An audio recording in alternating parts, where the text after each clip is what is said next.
السلام عليكم ورحمة الله تعالى وبركاته أتبعين سلام يا دمانتين بملكستا يمر وعدوني تعالى ذا ضعفية ذا كتشوكتان ومدى الصوماليات وحنا دور رجيني أنا وضع عافمات قبتان دمانتين بنتي نحن صنع سنة لهاي عافمات كامل هاسيو انتي نفرح سنة لهاي فرحة هاوسية ديو انتي عقبضة إيا دواتة هاي ستنا إلهي سيدك دك عقبضة إيا دواتة هاي دك صاروا دمانتين بعد باين وضع السلام يا وانا كلتون وينكو السلام يا وش فرح حسن إيو ودنا عادي عاد قرح بدن دمانتين بعد والله بعد كسر دواد برنامج هذا إذا متكملها أو عندوني ما تين كلها الله طبعها رج أيليين قار كمده oo aad iyo aad waliba inoogu badan hadaynu nahay dhanka Soomaalida dabacada caynkan oo kala rag ku dhaqma inay aad iyo aad inoogu badan yihiin runtii maalin dhaweeytoola aniga oo sida social media ugu dhex jiro ba video aad iyo aad dadku uga faaloonaya aad uga hadlayeen igu soo baxay video kan soo jeedaan ba ninka madowga ah ee gabadhiisa weeyaan kulli waa African and American weeyaan markaas videogaasi wuxuu xambaarsan yahay yani message aad iyo aad culus baa xambaarsan yahay inteena faraha badan la waxa aragtaa raggeena Soomaaliyeed yani dibadda markay soo baxaan inay yani wana aad iyo aad u fiican ku siinayaan inay koreen dumarka waa la dhowraa inuu ninka kale yani uu de cuqsanayo iska dhigayo inuu isagu nin wanaagsan yahay inuu leeyahay nacas baa maxay dumar ciila inuu gurigiisa markuu ka soo baxo yani gabadh kale uu arko uu iska dhigay yani nin aad iyo aad u wanaagsan oo gabadha kale uu marxabaysiinayo gabadha kale uu waana fiican siinayo gabadha kale yani waxa laalay waxay tarantiisa uu doonayo inuu taro gabadha u tari karo laakiin gurigiisa markuu ku noqdo uu yahay gurigiisa libaax uu yahay dadka markuu soo galo uu gabadhiisa abuse gareynayo uu gabadhiisa talo uga xunsiinayo uu gabadhiisa maskaxda ka dilayo niyadda ka dilayo kalsoonida ka qaadayo ka dhigay yani isagu wax yar uu guriga iska leeyahay guriga intuu dhigtay sidoo doono u isticmaalayo maalmaha kamidana hadii ay ka leexato wixii uu niyadda ku haystay ama ku faraxsanaa haday ka leexato dabacadiisu ay isbedelayso dabcan halka ba ka aragtaan inta faraha badan leh failanka uu ka yimaada dagaalka uu ka yimaada raggan 24 saacadood dumarka soo dilaya aad aragtaan meelahaas oo kale ka yimaada waayo waxaan anigu kuugu tala galay haddii aad sameyn weydid yani marka behaviorkiisu isbedelaya si kale uu noqonaya wuxuu dareemayaa yani inuu overtake lagu sameeyay adigu waa sidii dictator oo kale macnihii dictator oo kale weeye marka ragga Soomaaliyeed aad bay ugu badan yihiin waxaan arkay rag aad iyo aad far badan oo Soomaaliyeed waan u fiirsaday oo markay dumarkooda wadada la marayaan yani gabadhii hiifay oo gabadhii ay yani si xun isaga labisan tahay yani hubuqo sida uu ku faraxsan yahay wada oo yani ama hor carayo shan meel inta ka horeeyadina ay daba socoto hubuq intaas abuse-ka uu gabadhiisa ku hayo ayuu mataqaanaa ku qanacsan ku faraxsan yahay minadku ka soo horbaxo indhaha ka qaadona maxay tahay uu istaagayaa ninkii uu ku qoslayaa bacda hadda bahanta ku qaado walaal ku leeyahay gabdhaha Soomaali wallahi way tacabsan yihiin wallahi gabdhaha Soomaali waa caynkan wallahi waa sidan waa sheekooyin caynkaas oo kale yani dumarkii kale iska dhisayo iska dhigayo nin wanaagsan yahay tiisiina u problem iyo dhibaato iyo tacab aad iyo aad u far badan uu ku hayo videogan yar hadda ay la daawataan ninkani waa nin muddo aad iyo aad u dheer dumarka social media ka waanin jiray oo oran jiray ragga xun iska ilaaliya ragga dumarka abuse gareeya iska ilaaliya dumaro waxaan sameeyo yani dumarku aad iyo aad bay u jeclaayeen ninkan aragtaan aad iyo aad bay dumarku u jeclaayeen waxay tahay taladii ka qaadan jireen waxa haysteen hero oo kale oo haysteen nin yani la hiigsado marka maxaa dhacay dumar aad iyo aad u far badan ayaa application form soo dirsaday dumarka luqyadu la geli jiray oo shukaansan jiray wuu la balami jiray يعني dhibaatooyin aad iyo aad u fara badan ayuu dumarka ku soo sameeyay haddana same time waanada siinay waaninaya intaas oo dhan ninkaas social media hal picture oo gabadhii waftiisa ay leedahay ama ay ubadkiisa ay leeyihiin laguma arag baa la yiri saas way tahay ayuu mara 12 sano ma ahayd taariikhda 12 sano something like that ayuu sheekada caynkaas ninkaasi ku jiray oo heerkiisa qarinayay oo aan cid allaali cid ogi ninkan inuu xaas yahay inuu gabadh qabo aan la ogeyn markii uu dibadda u soo baxay ninkii la ogaaday يعني siduu u labisan yahay siduu isu dhisayo siduu yani jirka u dhistay dharbadharkuu ka qurux badan yahay buu xidhanayaa dumarkii wuxuu ka dhigayaa mataqaanaa impress buu ka dhigayaa wuu soo dhaweynayaa talooyin fiican buu siinayaa yani online wuxuu ka ahaa nin boomina buu ka ahaayo dumarkooda yani ay yirahdaan oh ninkaasoo kale haddaan heli lahaa is my dream man haddaan kaasoo kale heli lahaa yani maxaa kaa galay yani imisaa mid iyadoo dibinta soo qabaysan habeen seexato tiri biyo waa cabdinuur oo talaayo كاهلنا بين هذا النسحنا لكن يمكن وجه كريس وحلي فيس كله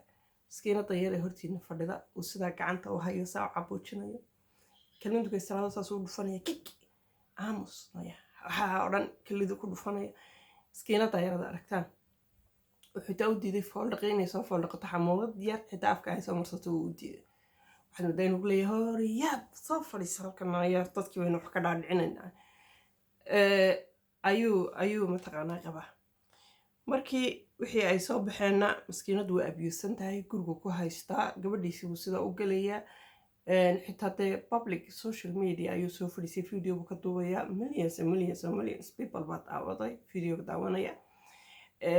wuxuu kari waaya intuu ku leeyahay na ardo isa soo yar hagaajiyo dhar soo xidho xamarada yar samarso wax yar samarso ayuu kari waaya isagiina saas u hagaagsan waa aragtaan gabadhiina waa aragtaan siduu u galay bal ninkan wuxuu ku hadlaya some of it is true, some of it is completely false.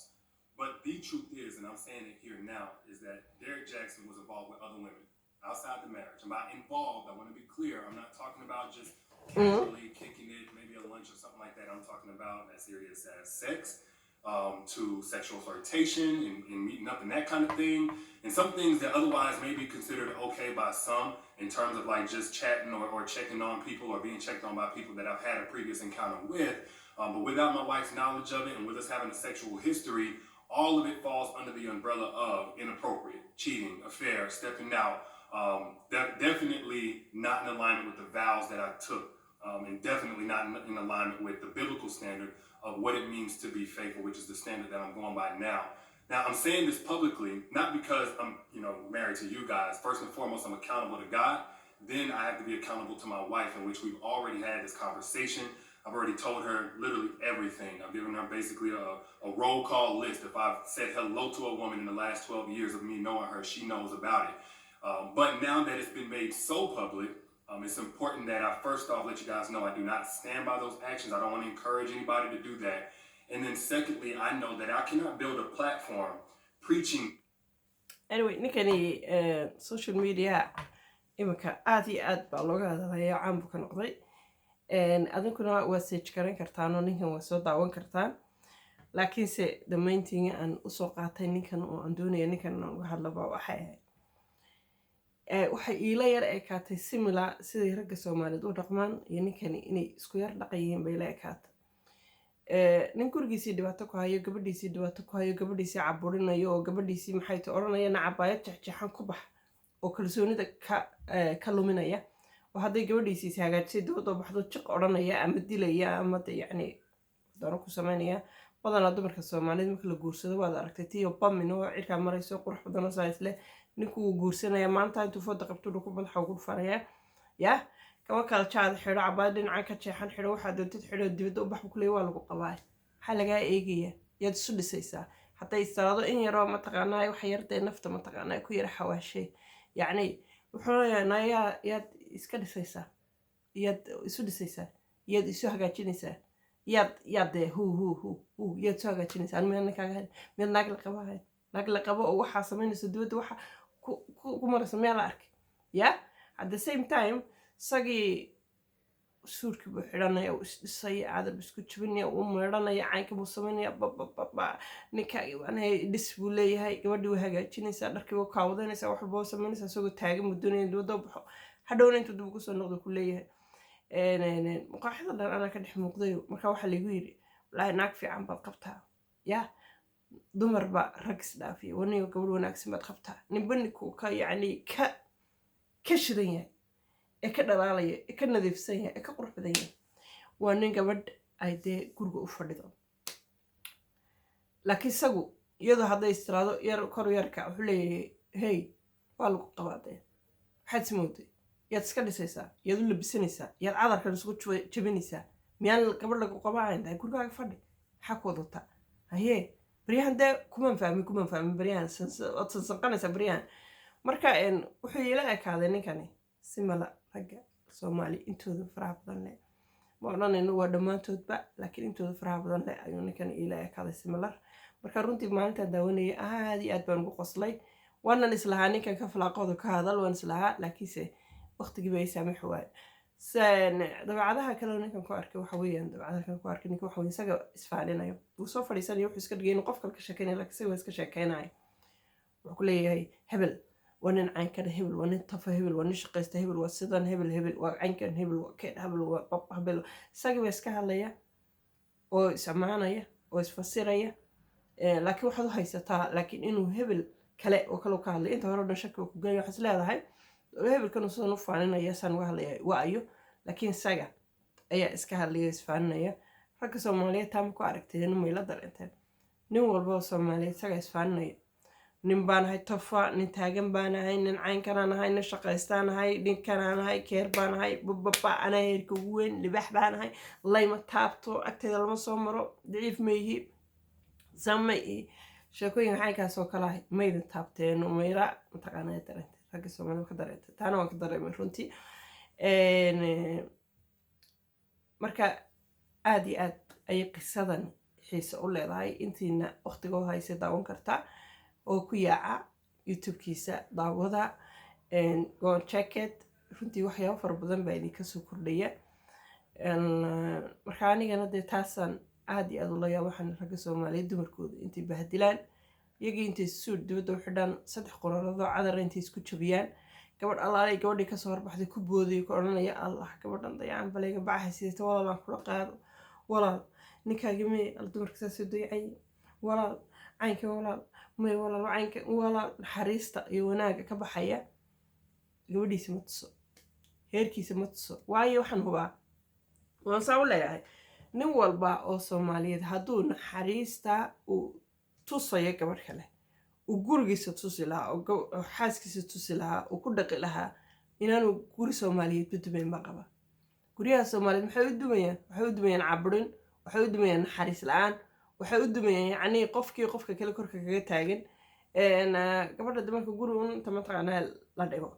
lagu yidhaahdo mataqaanaaye dee naf ma lihid waxa ma qaban kartid ma samayn kartid waa lagu qabaa ma nuuxsan kartid ma nafisi kartid caynkan ma samayn kartid xataad intaa samaysidna yacnii dee waxaa tahay gabadh gurigeeda dumisay waad waalatay markaa naag waalatayna dee faa'iido malo lama soo qaban karayo marka furitaanka muxuu batay dumarku waxay ku leeyihin freedom baan rabnaa qoortooda taagaya freedom baan rabnaa maxay freedom ku falladay hadday gurigeeda freedom ku heli lahayd gurigeeda ay ku nooshahay hadday freedom ku heli lahayd oo ninkeeda freedom siin lahaa siduu isaguba freedomka u haysto hadduu iyadana freedom siin lahaa maxay freedom ay maxay tahay kuba tabi lahayd ma tabi lahayd waxaa la yidhi wixii lagaa celiyo ayaa ku macaanaada maanta haddaan kaa celiyo intaan cunto ka dhiyo halkaa intaan ku dabalo ku idhahdo cartaaba ma taaban kartid ma cuni kartid laakiinse cuntadaasi ay tahay sun adiga kuu daran oo markaad cuntid aad yacni ku dhimanaysid laakiin aan kaa hortaagan oo marba intaan dabalka eego insaawigan ku dhado ma taaban kartid ma cuni kartid saa markaan u baxo ilaa waxaan wax interest kugu yahay waxaad leedahay cuntadan macaan uu kaa hortaagan yahay kaa qarnay mar kaliya xagabaad ka cunta waad leedahay saa markaan u baxaa dee inta dabalkii ka qaadid baa degdeg baad u cunaysa waxaad leedahay waxaan dee mataqaanaa bal ka gaarsii waana sun lagaa hortaagnaa marka qof walba wixii layska hortaago ee lagu yidhahdo waxaa ma samayn kartid way u macaanaadaan dumarkii marka mataqaanaa caburin fara badan ay ka hor timaado dee waxa walba way u macaanaanayaan dibadii waa macaanaanaysa xorriyadda waa macaanaanaysa gabadh maalin waxay igu tiri markii lay furay intaan kabadda casa qaatay waa geed hoostii fadhiista markaas waxay tiri saacad iyo badhan ayaa waxay tiri geed hoostii shiifay baytaan geedka saa daawaniyan lahaa bay tiri geedku saasuu yahay calimuu leeyahay wuu ruxmanaya allah xorriyadda wanaagsana saasoo nooceega sidii yacni ruux guri sidii ruux jaal inta lagu xidhay lagaga yimi oo kale oo dibadda usoo baxo oo kale yacni ayayba cimiladiiba waxay tiri waanba la yaabanaa bay tiri bilo dhan baanba la yaabanaa dibaddii geedaha saabtaabta alla geedu wanaagsanaa waxay tiri meeshaan fadhiistaba waxay salaamay tiri time ku qaado fadhi waxay tiri saacad baan isaga fadhiya because timeka ciriiri ku ahaa timeka ciriiri ku ahayo gabadh saa loo eriyanayo ayay ahayd oo timeka ciriiri ku ahaa marka waxay tiri eeg wax walba waa kugu macaanaanayo marka haddaad doonaysaa guryaha soomaalida inay dhisnaadaan oo taagnaadaan qof walbowa freedomkaaga qofka kale u sii in meesha laysku cadaabo laysku gumaysto looma iman aad baan dhammaantiin ba idin wada salaamaya videoga intaasa kusoo gabagabeynaya khayr aad iyo aad farbadan baa idin rajeynaya markasta imalba aad joogtaan ba haddaa ka hesheen videoga like-ta saara adinkuna indhihiina kusoo daawadaan idin leeyahay videogan xiga waxaan kaga warramaya kaga hadlayaa video burco laga soo saaray iyo aragtida raggu ay dumarka ka qabaan aad baan idin salaamaya dhammaantiin asalaamu calaykum waraxmatullaahi tacaala wabarakaatu